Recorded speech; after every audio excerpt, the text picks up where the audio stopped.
morning. You're listening to Central Wisconsin's 24-hour information station, AM 1320 WFHR. It's time now for the Morning Magazine, brought to you by Comfort Air Heating, Cooling, Plumbing. Now, with the Morning Magazine, here's Carl Hilke. Thank you, Jerry, and good morning, everyone, and welcome to today's show on AM 1320 and streaming live at WFHR.com. We also welcome Jesse from Wisconsin Rapids Community Media. He's here recording this in high definition for broadcast on their website as well as on your local cable channel, public access channel, if you're a Solaris customer or Charter customer, or I guess it should be Spectrum customer, you know which station that is. And the reason why Jesse is here, it's time for our monthly update from Wisconsin Rapids Mayor Zach Vruwink. And with that, we welcome Mayor Vruwink and say Merry Christmas, Happy Holidays. Yeah, same to you, Carl, and same to our listener. Good morning. Okay. Well, let's see. Last night's Common Council meeting, an interesting one, and one of the more interesting aspects involved the debate that happened on an Planning Commission minutes usually just go right. Yeah, but this one sparked an interesting discussion, I thought, and one that I think a lot of people can relate to, and that has to do, well, can someone sell produce from their home? And if they can, why is that any different, say, from someone holding a garage sale or Mary Kay or something else from their house? And some of the council members actually had that perspective that, there are some exceptions allowed for home-based businesses or some of that activity that happens at a residential district. And that's really the crux of it is what activities are allowed in certain zoning districts. If you live in a residential district, which is most of us live in those around town, an R1, R2, a single family, or even a multifamily district, right now, in the city, the sale of produce that's produced off-site cannot be sold in a residential district. And so there were some complaints that the city received over the course of the fall, right before Halloween, of an individual that was selling pumpkins on Baker and in the corner of Baker and 14th or something along that line. And the question really is what sort of activity should be allowed in residential districts? And because the city currently allows or permits 3 farmers markets to occur for the sale of produce and other like products, and there's also the permits that we also issue for farm stands. So you think about A Street, or you think about I'm not sure if there's any on West Grand, but in particular A Street, a lot of farm stands get set up through the course of the summer and the fall months as harvests occur. And so the Planning Commission, the requester came forward and said, hey, I want to change the ordinance. I want to see a discussion or debate happen on the topic. So at the Planning Commission meeting, actually over the course of 2 months, we discussed and entertained the question of whether or not there should be an exception allowed or a process for folks to be able to get a permit to do that work, to sell their produce in the residential district. And after some discussion, the first meeting, and then we sent staff back to do some digging into this. Is this something that's allowed in other communities in our area? Case in point, Stevens Point or Marshfield, given that we're all kind of in this kind of quasi-rural urban setting, that maybe it's common for municipalities to allow this. We found out that there isn't another municipality in our area that allows the sale of produce in residential districts, so they operate the same as the city does today, and that they will sell it in farm stands such as A Street or in the farmers market that occurs on 3 of the 7 days a week. The farmers markets are in operation in the city. Okay. And anyway, after the debate, it was decided that the commission had rejected the temporary request to allow this on a temporary basis, like I think 3 weeks. Right. Mr. Arnold had asked for. The commission voted 6-0 against that. Last night, the council came back and said, we want to debate an ordinance, an actual ordinance. So now 6-2 they voted. So now what's going to happen? Who's going to develop the proposed ordinance that the ordinance is actually drafted? That's what failed at the Planning Commission. So we had an ordinance to vote at the Planning Commission. It failed, so then it didn't get reported to the full council. So the council never saw it. One of the members of the council is on the Planning Commission, Todd Furkey, so he was able to vote on it at the Planning Commission level. So there was some awareness of the ordinance at that level. But at this point, so the ordinance will come back likely at the January meeting. It'll be on the full council agenda because technically the Planning Commission is the body that sees the zoning changes, so it wouldn't go through another committee. It would go right directly to the council. So I'm not sure. I hope that the alderpersons think about all the various aspects to the issue. I think from our perspective at the Planning Commission, one of the other things that was talked about was safety, that residential districts are not afforded the same ability for parking and some of those things. So there are safety concerns. Case in point, on Baker, there's no parking on Baker. So folks have to park on the side street. It's on a corner. So when you've got, higher traffic than you would have normally there, it creates potentially a safety issue. And a lot of these properties, it goes back to government ordinances or rules. While it's not the 90% that are going to follow the rules and honor the system, it's the maybe 10% or 5% that don't follow the rules and are constantly a burden for administration to have to enforce. So, that's kind of my concern. I've got somebody in my neighborhood that sells pumpkins, has done it illegally for the last number of years. It frankly didn't bother me. They didn't sell many pumpkins, so it was kind of more of an aesthetic issue, I think, for neighbors to look at, more so than a parking issue because they didn't have the activity. It wasn't a busy street. So I understand. There's a lot of dynamics to the issue, but that surprisingly was a big issue last night. Maybe a compromise solution would be if there's an interest in these neighborhoods in this, how about a neighborhood farm stand somewhere in a park or a neighborhood park or something like that?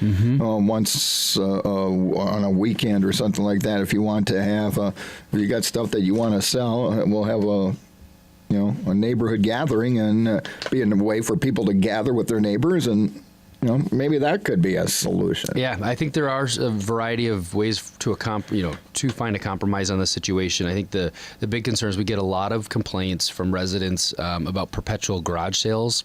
Oh yeah, and there are a number of them around town that just don't ever close up shop. Well, I call them a business. We deal with the same kind of stuff from callers on over the back fence. And I know darn well, I can't prove it, but I know darn well they're running they're the type of people that show up at all the auctions and everything else, and they go sell stuff new in the box, and they're running a business. Yeah, they're running a business. Yeah, by definition, even the produce stands out of your home is a business. It's a business activity, right? You're creating income, even if you're donating all the proceeds, it's still a business because you're selling something to the general public. So I'm not sure where the issue is going to go. I think the council will. There's some that feel that this should be allowed. I think the other thing that the commission was concerned about is the scope creep, that if it's pumpkins in the fall, it's strawberries in the summertime, it's, you pick your produce throughout the year. And I think some of those activities, they may not be a disruption in the neighborhood, and that's great. It's just those activities that, where do you draw the line? If you pick winners and losers and pick certain things that can be allowed and other things that are excluded, then you also create a dynamic. Another member of the commission that said, hey, why do we have farm stands then? Right. And farmers markets. Why would someone go if they can just sell it out of their house? Right. So that's that thing. Northpoint Development Corporation has this proposal for a senior housing development near the Centralia Center. Talk a little bit about that. Sure. So Northpoint came to the city earlier this year. They're the same developer that's developing the 40 townhouse units on 16th and Pepper Avenue. So the city sold them property adjacent to the satellite location for the YMCA and Renaissance Senior Living. So they're building townhouses there. In fact, they're going through construction right now. They've been granted permits and everything. They also came to the city and said, we really would like to add some more units to the community. We see there's a need for some affordable senior housing. The 16th and Pepper is not a senior project. That's a workforce housing product. So people have to be employed. They have to meet certain income thresholds. The senior housing project that they approached the city with really was interesting to us because it's a multi-story building. The concept is very tight. It's a small site, so it doesn't need a lot of property or a lot of parking for that matter. So we put in front of them about 6 different sites, and unfortunately, all 6 of those sites didn't pan out. Either the property owner wasn't willing to sell, or the property owner wasn't in a position to sell quite at the time, and so those are are projects that are facilitated by federal tax credits. So they're generally in the classification of low-income housing tax credits. So the city doesn't provide any direct cash assistance to the property. Sometimes it will offer the property for $1 or a payment plan over a period of time. But it's federal programs that are awarded by the state. So they have to meet a scoring criteria. So they approached the city. We couldn't find them a site. There was one proposal that we put in front of the YMCA, and that was to sell some of the property that is currently occupied by the vacant restaurant and the former car wash and gas station, so in that vicinity. Mm-hmm. They only needed about an acre of that property.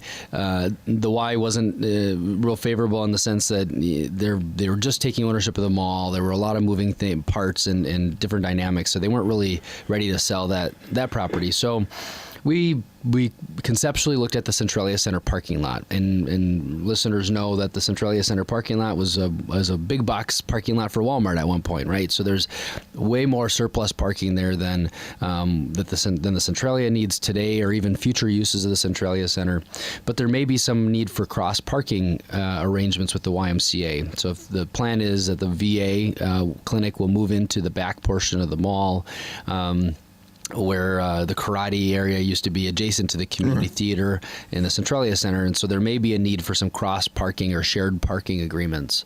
And so with the development being on a small footprint and underground parking under the building, we believed in the planning and zoning office looked at the parking demands and things and felt that there would be adequate parking still at the site after the development. And so we presented it to the city council.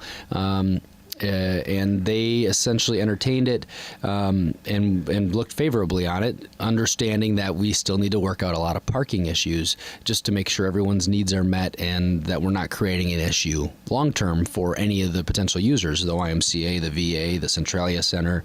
The Encourage Foundation has an agreement with the city because of the potential development at the Tribune building. Right. So, there's a lot of valid concerns, and so essentially council approved the sale of the property. So the property has been committed to Northpoint for a small portion of that parking lot, but we still have to work out site plan. And if they are awarded tax credits, we will then button up the site plan and ensure that it works. If not, we're happy to say, it's just not a fit there, and we'll have to take it in a different direction. Okay. What about the tax credits, given the tax bill? Yeah. Well, one thing is for certain, the tax credits are worth less going forward, because when the tax rates were dropped so much, there's less need for other vehicles like tax credits. So they have less tax liability. Right. They're paying less taxes. So there is not a need. The value of the credits will drop. The philosophy at the state level is that I understand, and has been told to me, that the tax credits, while they'll be worth less, they'll still be a valuable program because there still is such a tax liability out there, particularly among banks and other investors. So we believe that the tax credit vehicle will still exist, and this cycle will not be affected by tax reform. So that's part of the urgency, was let's get a project in the hopper that we know is going to score well, and then it should be awarded tax credit. So there's a high degree of confidence. The one thing about the site too that attracted the council and myself included is the property will be about $6 million of construction costs. So that $6 million of construction activity, obviously there's a multiplier effect with the employment on a construction basis. And then there's going to be about a $2 million tax increment created there. So out of a vacant city-owned parking lot that's not paying any taxes or generating any tax base, this property would generate about $2 million in tax increment.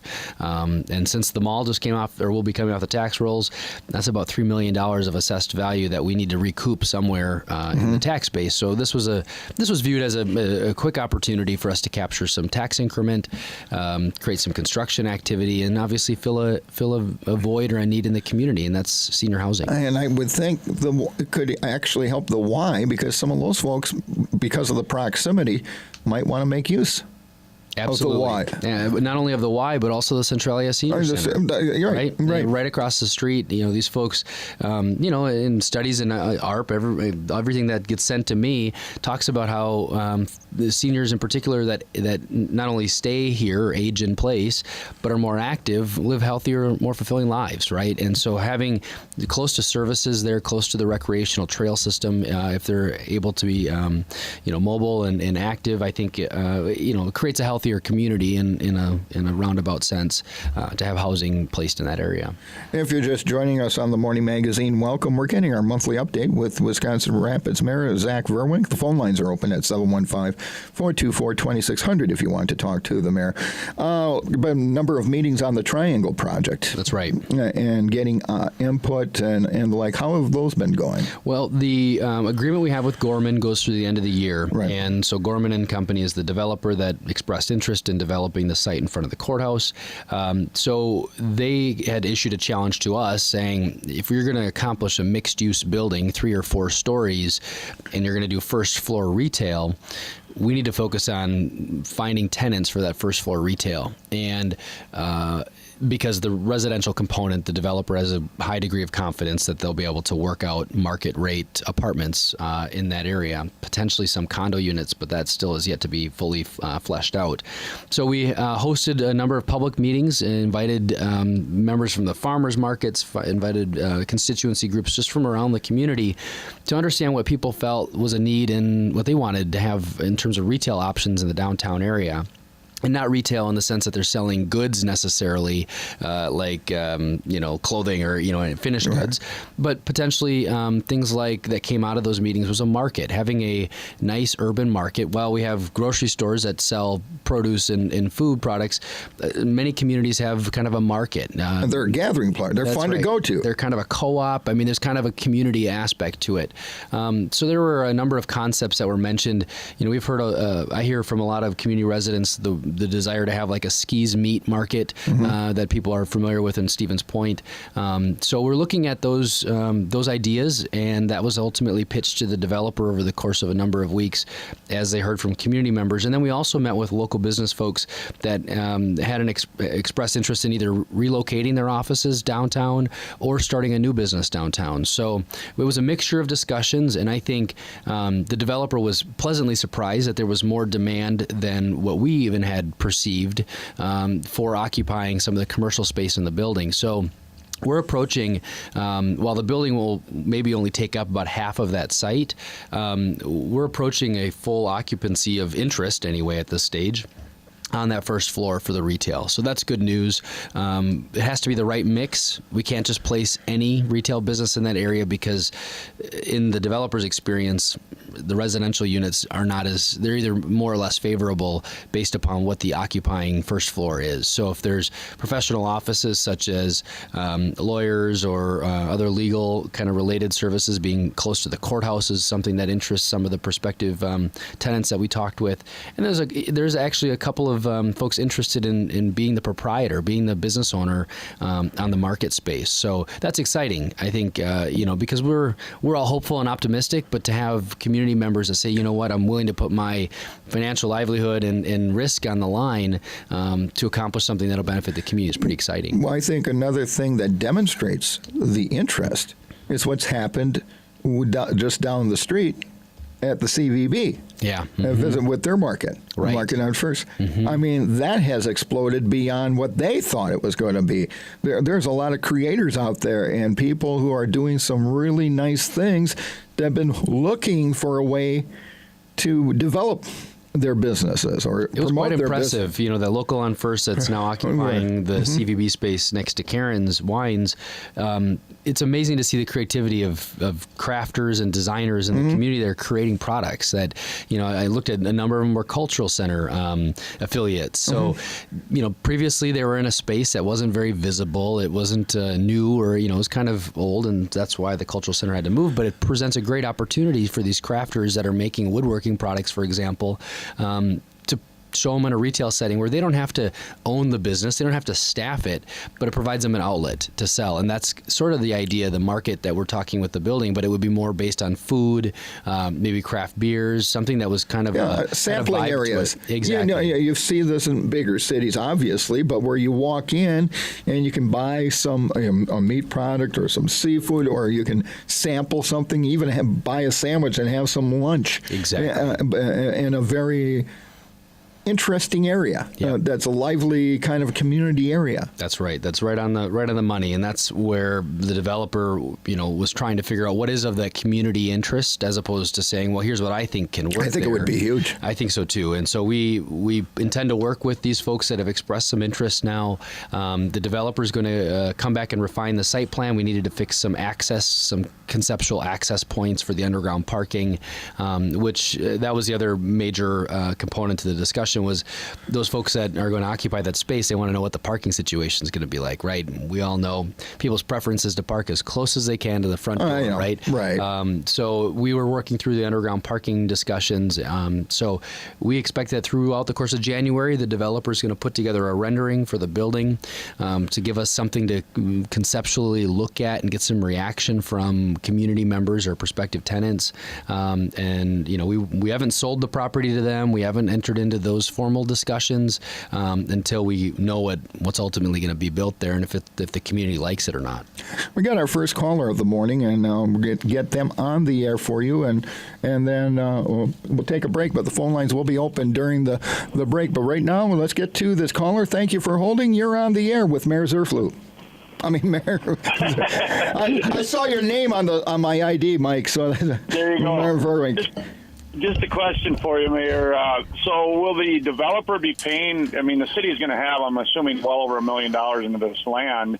Is the developer going to pay that for the land then, or how's that going to be? How's the city going to recoup their money? That's a great question. So the concept is looking to be along the lines of about $20 million of construction costs. So I'm not sure exactly what that'll materialize in terms of tax increment, but the plan would be that through the developer's agreement, we would create a site-specific TIF. So the developer would pay, obviously, taxes on the property. The city's not going to own the land, but they would then recoup the investment that the city has made through taxes over the course of a period of time. So if a new TIF is created, that could be up to 25 years that we could capture all of that increment back.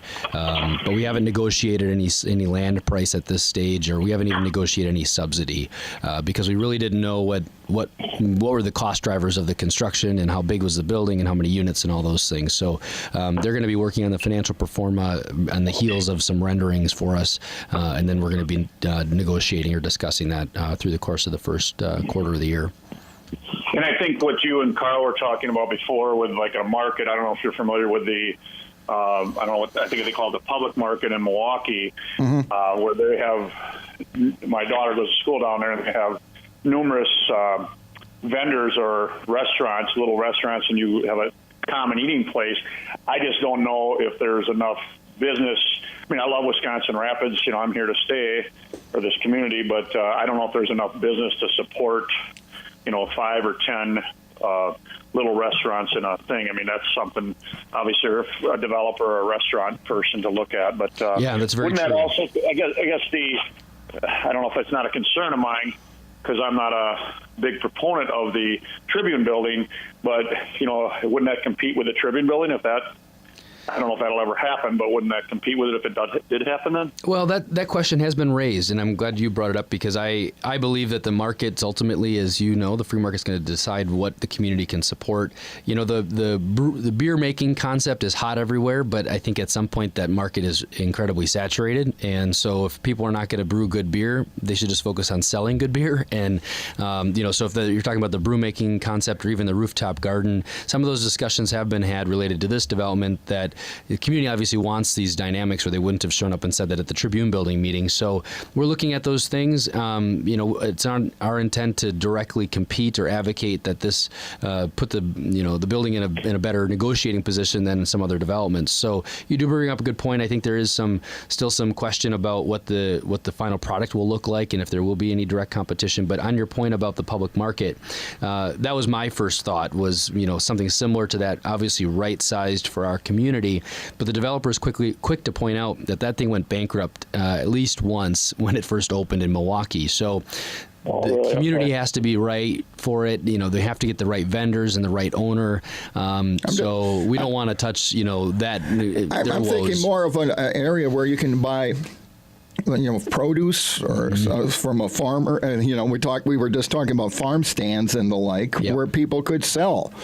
Hey, you want to sell some pumpkins? Here's your area where you could sell some pumpkins. It wouldn't necessarily all be like a restaurant. It would be seasonally. It would change. Seasonally, something like that. I've seen places like that. And so I think the relation with the Tribune building too is, we're not planning any culinary kitchen or teaching kitchen in this project, because obviously it has a whole financial aspect to it that this developer wouldn't be interested in any of that. But I think you could have folks that are creating jams or creating their own goods, finished goods in the Tribune building, then ultimately looking for a retail outlet, sort of similar to what we talked about with the Local on First development, that they wouldn't own it. They would just need a small kiosk or something and be able to sell it seasonally. So those are good points that you bring up. But I'd mentioned that on the public market side of things, that it would have to be right-sized. It would have to be, just the financials would have to work out for our community.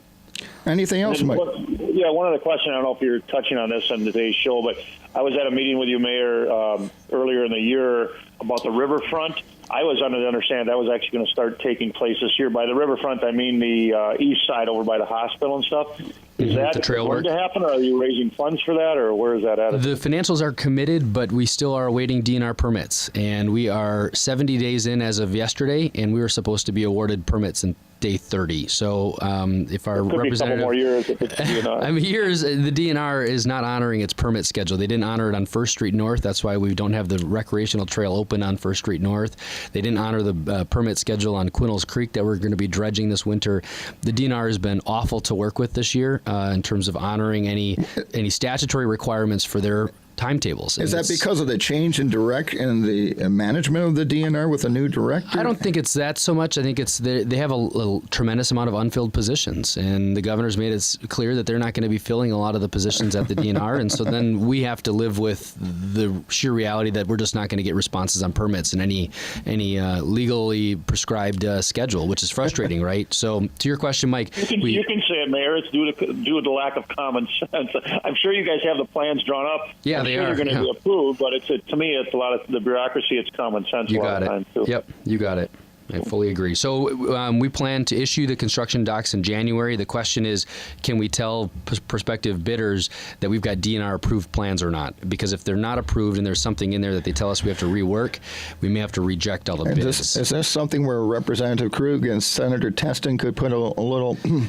Yeah, after yesterday's meeting on the schedule, because that was my question, is we were going to issue bid docs here in December, and here we are at the end of December and the holidays. So the point is, yes, I think that those guys can put some political pressure, but at the end of the day, administratively, do they have the people, the time, the staff to get it done? And we believe we had brought the DNR intentionally in on this 3 years ago, because this is what we wanted to avoid, and saying at a chief level, we had our district chief in Rapids. I said, Dan, I want you to look at this and start getting your people, grease the skids, whatever, to get the wheels turning.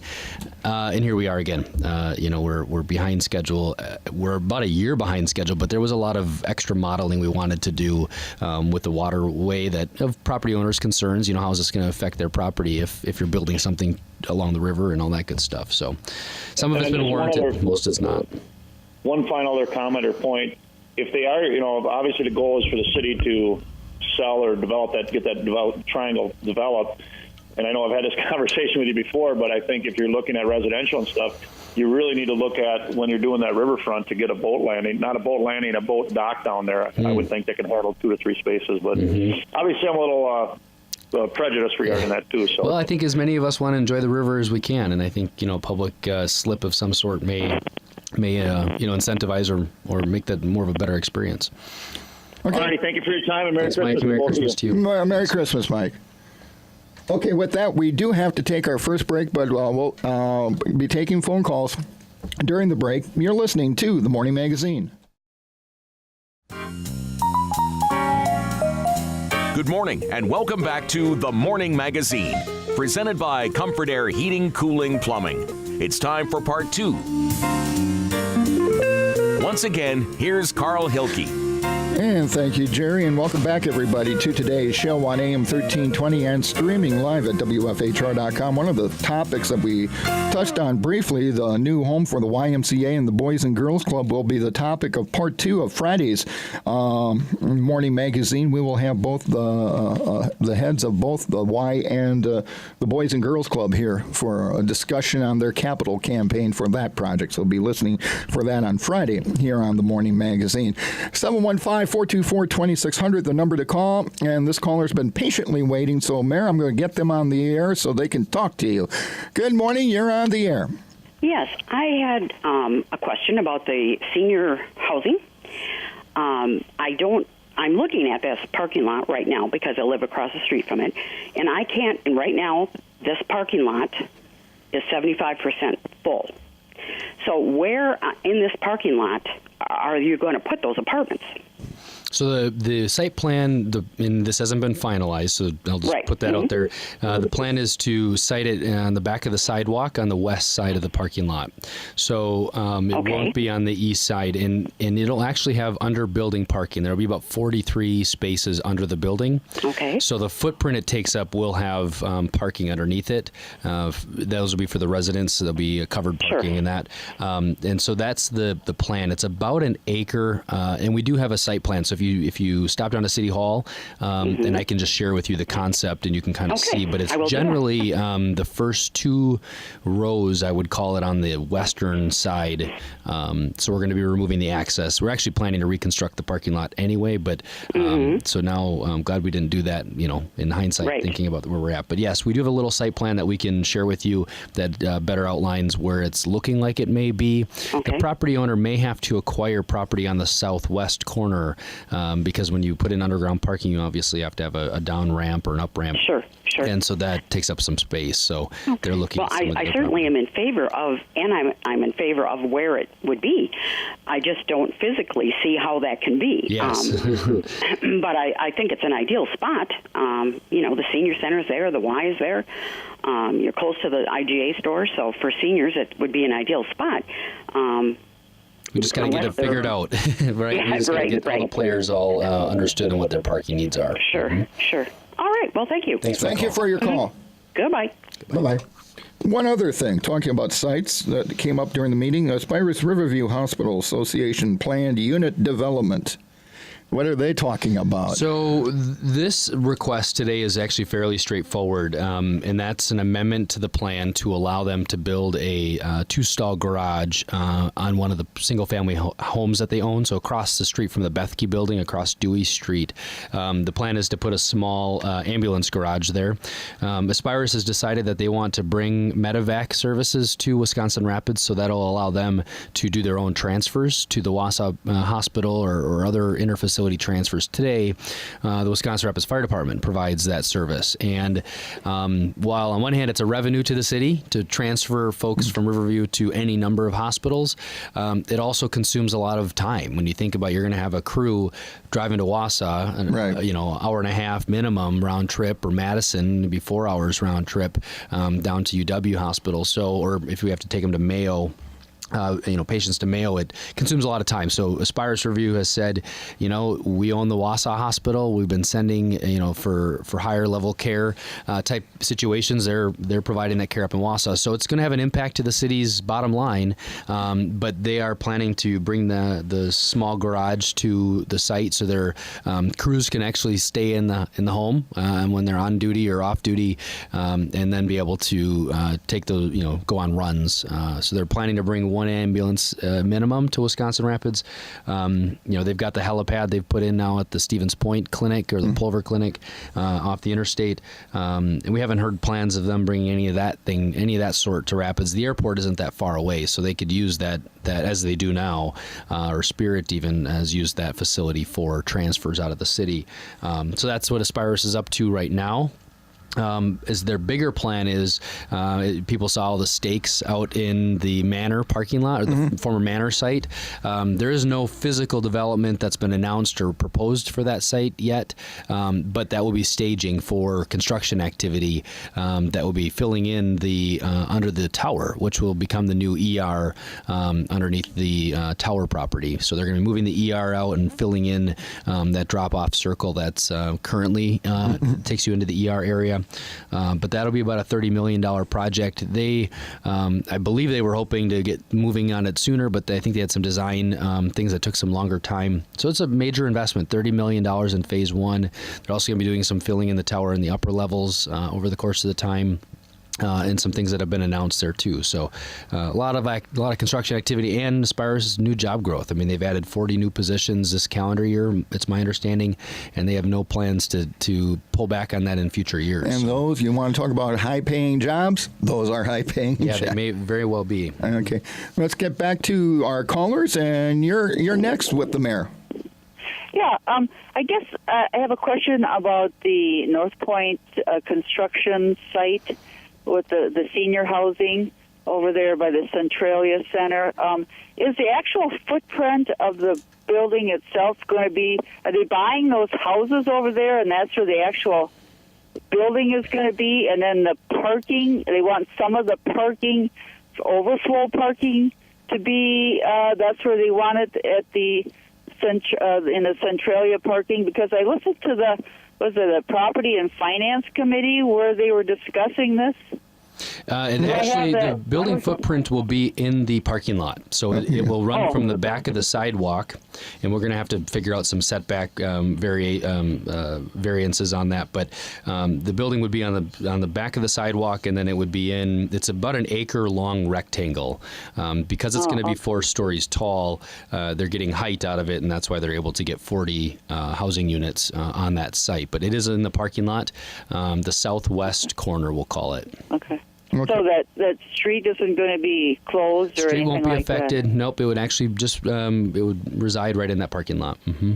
The mayor said to the previous caller that there is a plan that you can see. Yeah, we do have a concept. I'm not sure we'll have to get it online to see so folks can get it from the community development office. Mm-hmm. All right. Yeah, I guess I was kind of confused with watching the meeting of that. I believe it was the Property and Finance Committee, and I thought they had just a diagram because they said underground parking.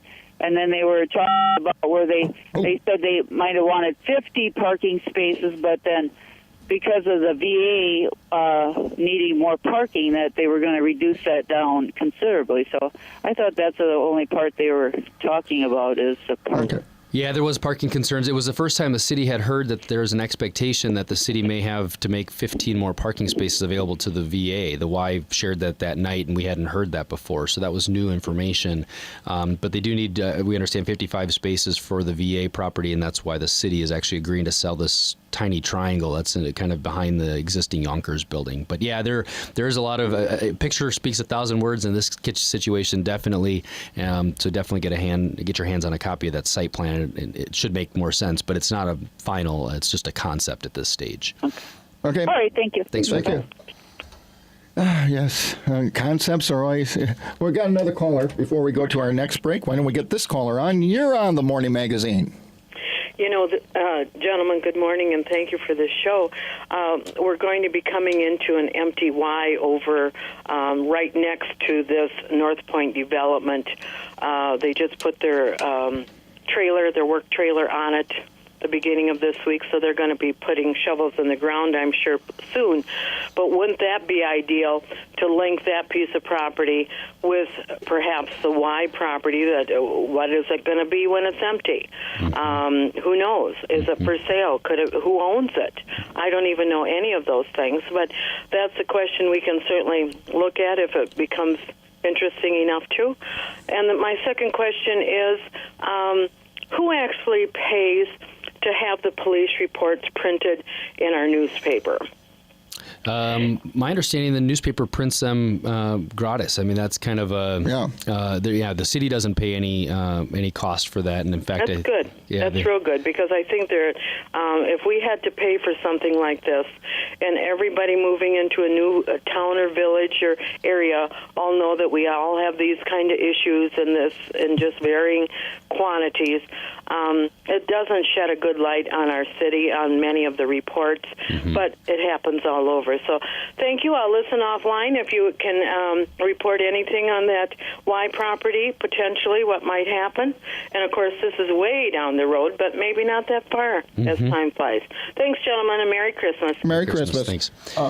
And that's one of the things we'll be talking about with the Capitol campaign on Friday is what's going to be happening with both Port and here in Wisconsin Rapids. So the Y does own the 16th and Pepper location. That is their property. And so we've actually had some informal discussions with them. What would you do with it, especially because the neighboring property was city-owned up until earlier this year.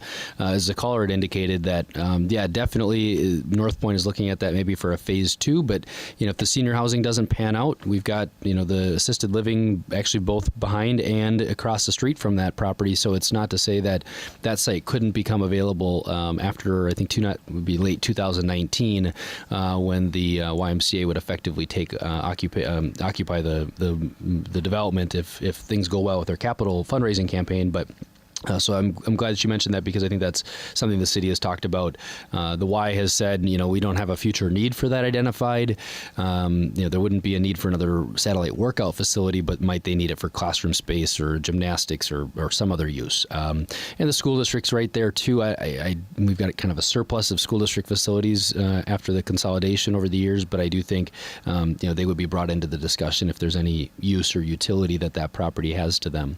And then on the police reports, I'll just mention, I think a concern that I have is how long will a daily newspaper exist in communities like ours? Because, basically, I'm going to predict right here, because I've heard, because I have family who work at the printing facility in Appleton, where our paper is printed, by the way, gang. That's why stuff is so late, the deadlines now are so early. But I think eventually, and you're seeing it happen already, you're going to see a Central Wisconsin daily. It's this idea of a section. It's just a crazy. It does, and it's basically a regional paper now already. So why do you call it the Wisconsin Rapids Daily Tribune when it's basically Central Wisconsin? There's a smattering of local articles, and the reporters are covering multiple markets. That's it. You're seeing it already, and they're doing it, and they're not even doing. They're working from home. Smartphone technology, computers, and the like. It's coming. It's coming. Good point. We're going to take our last break and be back with more here on the Morning Magazine. Here at AM 1320, welcome back to the Morning Magazine, our monthly visit with Wisconsin Rapids Mayor Zach Vruwink. We want to thank the callers who have been participating today. It's been probably as many calls as we've had in a while, Your Honor. But let's do a follow-up. The new Kwik Trip opened up, and things seem to be going okay. Okay. So the new Kwik Trip opened. We had the ribbon cutting earlier this month. The owners of Kwik Trip actually were in town, and all their associates were there for this ribbon cutting, which is kind of neat to see how different companies do their ribbon cuttings. That was one I had never experienced before. There were speeches that felt like they went all afternoon, but they did give actually checks still both to the Boys and Girls Club and to the Wisconsin Rapids Police Department Canines program. Cool. So they not only have the ribbon cutting and the celebration, but they also give some resources back to the community, which is nice to see. They expressed appreciation to working with the city on getting the site plan approved, and I just wanted to mention it on our show because there is a follow-up item. A lot of concern before the development happened. What's the traffic situation going to be like? And I intentionally went through that area way more often than I would normally since it's opened. And as a patron of Kwik Trips from time to time, I really wanted to see firsthand how the operational flow was happening. And so the one outstanding item that will be occurring is a traffic study to understand traffic patterns and volumes and where there might be what we call failures in the traffic system. So if you're queuing for a left turn, let's say, onto the Expressway heading east from Lincoln Street or even west, or whatever the case might be, all of those turning movements will be analyzed. And then Kwik Trip, through the developer's agreement with the city, is on the hook for paying for parts of those improvements. So we don't know what those will be at this stage. It's too early, but we will be doing a traffic impact analysis after, now that the store has been open for a while. They typically wait till the peak goes away. People like to check out the new store. There's all that new grand opening traffic, and then it'll normalize here in the coming weeks and months. So we will be doing that, and then I believe it's our intent that any improvements would occur over the spring and summer months of this year. We don't expect that there will be any major build, any major lanes or any reconstruction of that intersection, but definitely timing at the signals. Turn arrows were identified as potential. We've got a whole issue on Daly across, from the Expressway. Different issue, but potentially attributed by Kwik Trip's traffic bump. So we have decisions to make there as well, long term, if we're going to allow certain traffic to go certain directions, because it has been unsafe at times with the high peak traffic days. And some of those people need to learn to slow down. I was there one Saturday, 2 Saturdays ago, and I'm pulling in. I'm about ready to pull into a parking spot by the building, and this young man races in front of me. I looked at him. So kind of an etiquette thing. Yeah, really? Yeah. Really? And then he went in and came out after I found another parking spot, and I was going, seriously? Yeah, that's crazy. Yeah, we got another caller, so let's get them on the air before we have to wrap things up. You're on the air with the mayor, real quick now. Okay, I'll listen to his answer on the air. I'm wondering why nothing is done about the light over here by Sportsman's on Griffith and 13, where there is people that are afraid to even go on that intersection because people turning are going in front of the people that go straight, and it's an accident waiting to happen. So I'm not familiar. Where's the issue created from? Is it the cross? Is it Griffith, or is it people turning off I would assume it's not off of 8th Street. It's Griffith.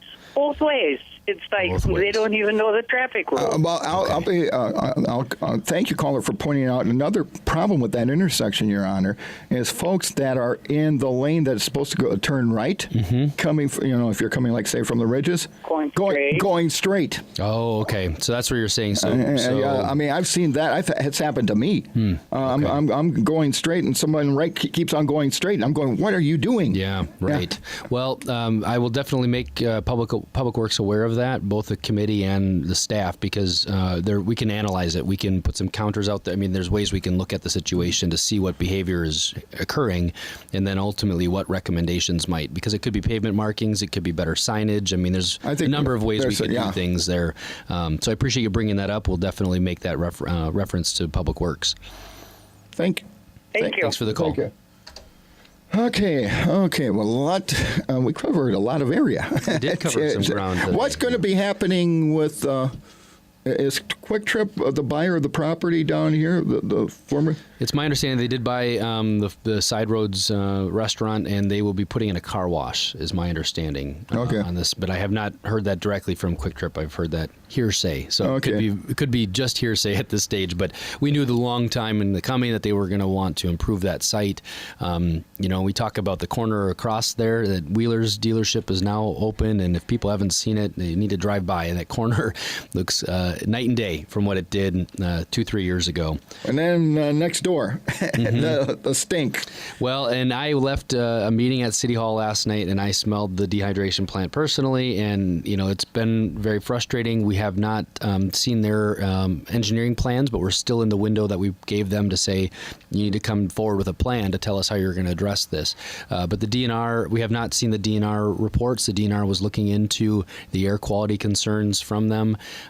So, I don't know if it's anything like the DNR concerns we've got. It's going to take them some time, but that's something that's still on our docket, and we're still monitoring it.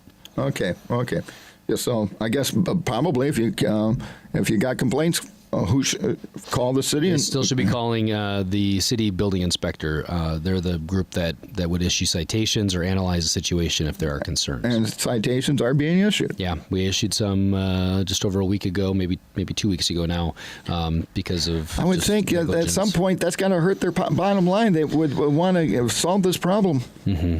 Yeah, I think so. I mean, it's taking resources away from them, improving it. I mean, we've worked with them. We've been very friendly with them, even, beyond what maybe some would think is you're being, too nice. But, they're also a business that's employing people in our community. So it's that push and pull that we want to be fair, but also, be upfront and say you need to get this resolved. Okay.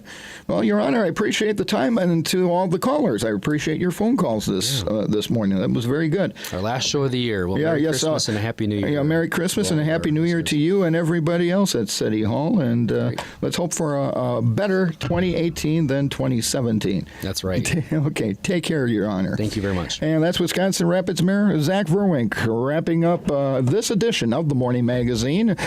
Also want to thank Jesse from Wisconsin Rapids Community Media for the video portion of this broadcast. And that's going to do it for the Morning Magazine.